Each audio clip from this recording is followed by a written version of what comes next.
A very good morning to everyone.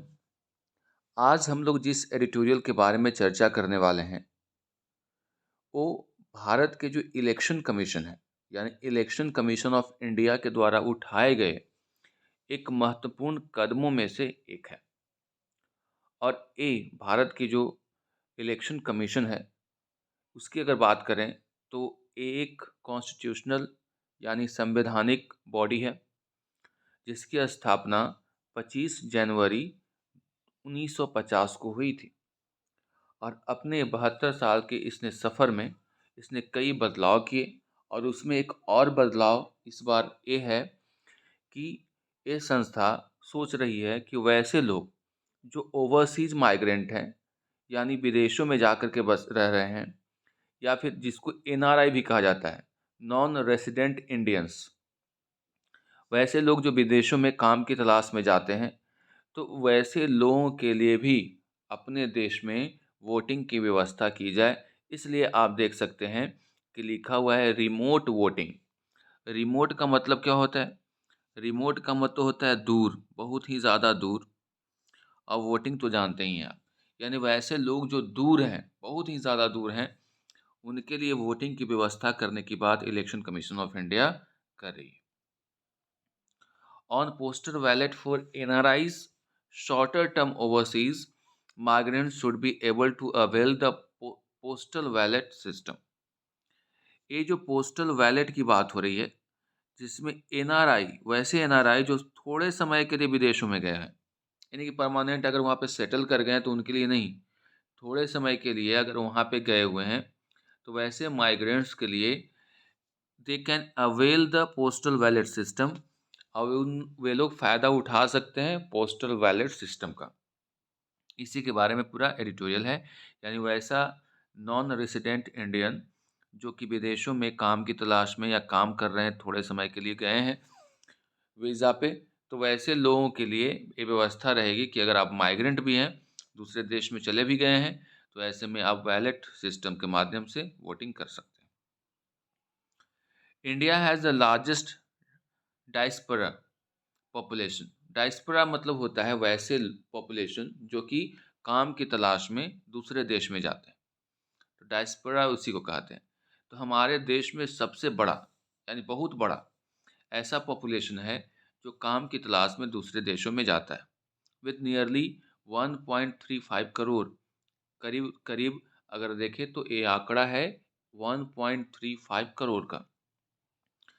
जो non resident Indians spread across the globe, इस globe में यानी अलग अलग देशों में इतने लोग फैले हुए हैं।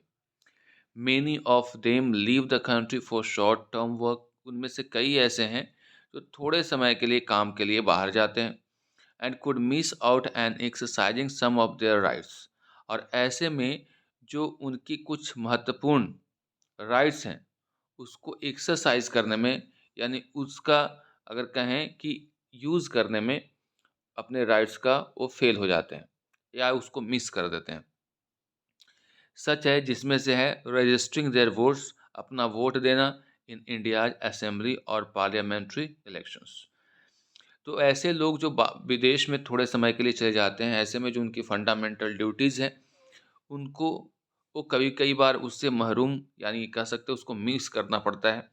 इसमें से एक वोटिंग का जो राइट है, जिसमें असेंबली के इलेक्शन में, पार्लियामेंट्री इलेक्शंस में वो क्या करते हैं, अपने राइट्स को एक्सरसाइज नहीं कर पाते।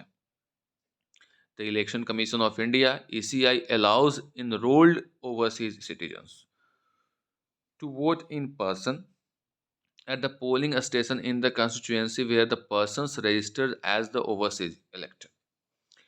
भारत का जो इलेक्शन कमीशन ऑफ इंडिया है वो अलाउज करता है, लेकिन इन पर्सन, यानी आपको उपस्थित होकर के, अभी तक जो सिस्टम है ये है कि आप वोटिंग स्टेशन पे जा कर के वोट दे सकते हैं। अब वो ये सेवा पहले से है कि इन पर्सन आप आकर के वोट दे सकते हैं जहाँ पे आपका नाम रजिस्टर है। The necessity to vote in person and the cost have for overseas citizens acted as a disincentive for their wanting to exercise their mandate। कह रहा है कि जो ज़रूरत है कि जाके आप पर्सनली वोट दें, यानी आप प्रेज़ेंट होकर के वोट दें और इसके लिए जो कॉस्ट वहन करना पड़ता है, कहीं विदेश से कोई आदमी आकर के अगर वोटिंग करेगा तो कॉस्टिंग भी आएगी। इसकी वजह से जितने भी ओवरसीज़ सिटिज़न्स हैं, acted as a disincentive. Disincentive कहने का मतलब होता है कि उदासीन हो जाना। यानी फ़ाइनेंशियली जो आपको ज़्यादा खर्च होता है, जिसकी वजह से आप उसमें इंटरेस्ट लेना बंद कर देते हैं, उसको बोलते हैं डिसइंसेंटिव। तो फ़ाइनेंशियली जो ज़्यादा हैवी बर्डन पड़ता है, इसके वजह से वो अपने मैंडेट को, अपने मत का वो उपयोग नहीं कर पाते हैं। This was evident A this was evident का मतलब हुआ ये स्पष्ट था in the numbers of such voters in 2019 Lok Sabha election.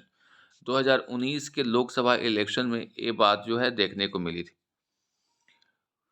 25,606 among them, Manscal 99,844 registered electors who voted। कह रहा है कि 99,844 वोटर्स थे जो कि रजिस्टर्ड थे, उनमें से केवल 25,606 जो है वो वोट दिए थे। ये वर्ड है, माइंस्कल का मतलब होता है अल्प, थोड़ा। In 2014, a committee constituted by the ECI। 2014 में एक कमेटी कंस्टिट्यूट की गई थी ECI के द्वारा, इलेक्शन कमीशन ऑफ इंडिया के द्वारा, टू प्रोब का मतलब होता है जांच करना, methods to enable overseas voters. इसमें बात की गई थी कि जो ओवरसीज वोटर्स हैं उनको कैसे इनेबल किया जाए, सक्षम बनाया जाए वोट देने के लिए। Mandates concluded that proxy voting was the most viable. और इसमें पाया गया कि जो प्रॉक्सी वोटिंग है वो सबसे ज़्यादा इम्पॉर्टेंट या फिर इसमें वायबल है, यानी इसको लागू करने लायक है। अब ये प्रॉक्सी वोटिंग क्या होता है? प्रॉक्सी वोटिंग का मतलब होता है कि जब आपके बदले में आप जिसको एक माध्यम से एक लेटर लिख कर के देते हैं और लेटर में देते हैं कि हमारे वोट का यानी मत का उपयोग इस पर्टिकुलर व्यक्ति के द्वारा करवाया जाए, तो प्रॉक्सी वोटिंग कहलाता है। जैसे मान लो कि आप रहते हो मुंबई में और आपका जो वोटिंग स्टेशन है वो बिहार के किसी गांव में है, तो ऐसे में आप एक लेटर के माध्यम से सूचित करते हैं ईसीआई को। एक फॉर्मेट होता है उसमें, या फिर वो जो वहाँ संबंधित जो वहाँ पे पदाधिकारी होंगे जो चुनाव करा रहे होंगे, वहाँ पे उसको दिखाना पड़ता है और उसमें लिखा हुआ रहता है कि हमारे मत का उपयोग इस पर्टिकुलर व्यक्ति के द्वारा किया जा सकता है। तो प्रॉक्सी वोटिंग तो हमारे यहाँ था। तो दो some political parties objected to the idea, लेकिन इस आइडिया का कई पॉलिटिकल पार्टी ने ऑब्जेक्ट किया। A bill was passed in the 16th Lok Sabha Sabha 2014-19 to enable this but lapsed. ये जो बिल आया था 2014-19 में आया था लोकसभा में, जो 16th लोकसभा थी, लेकिन ये बिल जो है वो लैप्स कर गया, यानी इस पे कोई काम नहीं हो पाई। इन 2020 की बात करें, the ECI approached the government to permit NRIs to vote via postal ballots. 2020 में इलेक्शन कमीशन ऑफ इंडिया ने गवर्नमेंट को अप्रोच किया और कहा कि जितने भी NRI हैं, नॉन रेसिडेंट इंडियंस हैं, उनको ये वोट का अधिकार दिया जाए। और ये वोटिंग होगी किसके माध्यम से? पोस्टल बैलेट्स के माध्यम से। यानी एक बैलेट जो होता है जिसमें आप मुहर लगाते हो, वो उस वैलेट पे वो वोट दे करके पोस्टल यानी पोस्ट ऑफिस के माध्यम से आपके पास भेजें। Similar to the system already used by the service voter. ये जो सिस्टम है वो ऑलरेडी सर्विस वोटर्स के लिए है, यानी वैसे लोग जो सर्विस में हैं और दूसरे राज्यों में कार्यरत हैं, तो उनके लिए ये सेवा है कि आप पोस्टल बैलेट का इस्तेमाल कर सकते हैं। That is the electronically transmitted postal ballot system, which allows registering their mandate on the downloaded ETPB, यानी electronically transfer transmitted postal ballot, and sending to the returning officer of the constituency। और जहाँ पे constituency के returning officer हैं उनके पास भेज सकते हैं। यानी आप डाउनलोड करके वैलेट को, और वैलेट को डाउनलोड करके अपना वोट दे करके फिर आप भेज दे सकते हैं रिटर्निंग ऑफिसर के पास। On the face of it यानी स्पष्ट तौर पे allowing postal ballot use should be a good move for NRIs.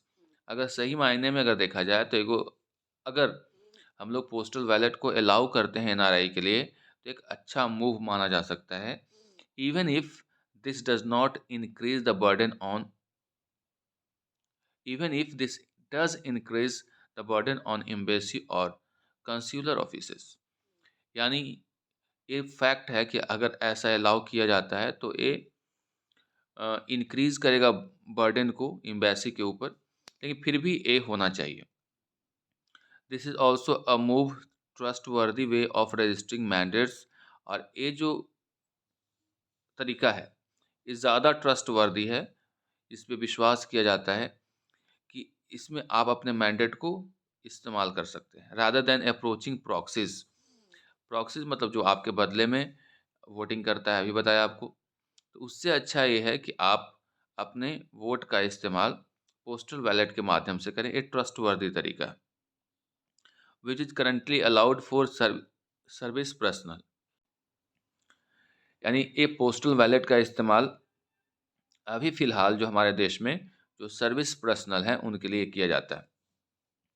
Who are a limited number in each constituency, जो कि बहुत ही कम नंबर में है, unlike NRIs who could constitute a more substantial chunk among the electorate in some states।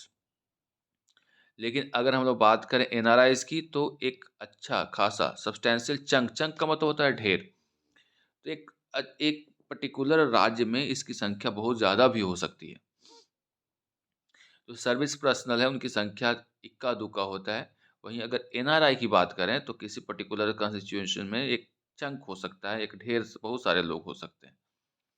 In the 2014 discussion organised by ECI, 2014 के जो discussion हुई थी इस मामले में ईसीआई के द्वारा जो ऑर्गेनाइज की गई थी, some parties raise the question whether NRIs will get a benefit denied to internal migrants workers. कह रहा है कि क्या ये जो फ़ायदा एनआरआईज को मिल रहा है ये बेनिफिट मिलेगा इंटरनल माइग्रेंट वर्कर्स के को, यानी वैसे लोग जो अपने राज्य को छोड़ करके दूसरे राज्य में चले जाते हैं तो ऐसे वर्कर्स को। But the higher cost of travel back to India as opposed to travelling within is a valid reason for allowing NRIs the partially electronic postal balloting facility. इसका जवाब ये है कि जो एनआरआई हैं उनको भारत आने और जाने में अच्छा खासा खर्च पड़ सकता है। किसके कंपेयर में? वैसे लोग जो हमारे देश में ही रह रहे हैं। देश से आना जाना हो सकता है बट विदेशों से आना थोड़ा सा कॉस्टली हो सकता है, इसलिए एनआरआई को अलाउ किया गया। Several democratic countries allow for this option to their overseas citizens. Bharat अकेला नहीं है, कई ऐसे डेमोक्रेटिक कंट्रीज हैं जो पहले से ही ऐसा कर रहे हैं। बट अगेन फिर से none has to deal with anything near the scale India has. The more important questions to the tackled while extending the facility of voting to overseas Indians is whether longer term migrants should also be allowed। देखिए सबसे बड़ा चीज़ ये है कि अब ये तो नियम बना है लेकिन इसमें कई पेच आ सकते हैं। इसमें एक इम्पॉर्टेंट क्वेश्चन ये है कि क्या वैसे भी लोग हैं जो लंबे समय से दूसरे देशों में रह रहे हैं, या मानो कि ऐसा है कि परमानेंट और सेटल जैसा हो गए हैं, तो क्या उनको भी अलाउ किया जाएगा जो लंबे समय से हैं? वोटर्स टू स्पेसिफिक, अब देखिए कह रहा है कि their mandate as the idea behind the limited voters to specific constitution on account of their residency will become infructuous. कह रहा है कि वो देखा जाएगा बाद में, ठीक है। और उसके आधार पे अगर वो लंबे समय से दूसरे देशों में रह रहे हैं तो ऐसे में उनका जो रेसिडेंसी है ये सब देखा जाएगा और ऐसे में उनको निरस्त भी किया जा सकता है। Therefore it is postal ballot system is Indeed initiated. इसलिए जो पोस्टल बैलेट सिस्टम है उसको ज़रूरी ही इसको शुरुआत होना चाहिए। Rules must be clearly framed, इसके लिए करके जो रूल्स है वो क्लियरली फ्रेम्ड होना चाहिए फॉर वोटर्स। क्या क्या इसके नियम कानून होंगे, अभी तो स्टार्ट हुआ है, इनिशिएट हुआ है।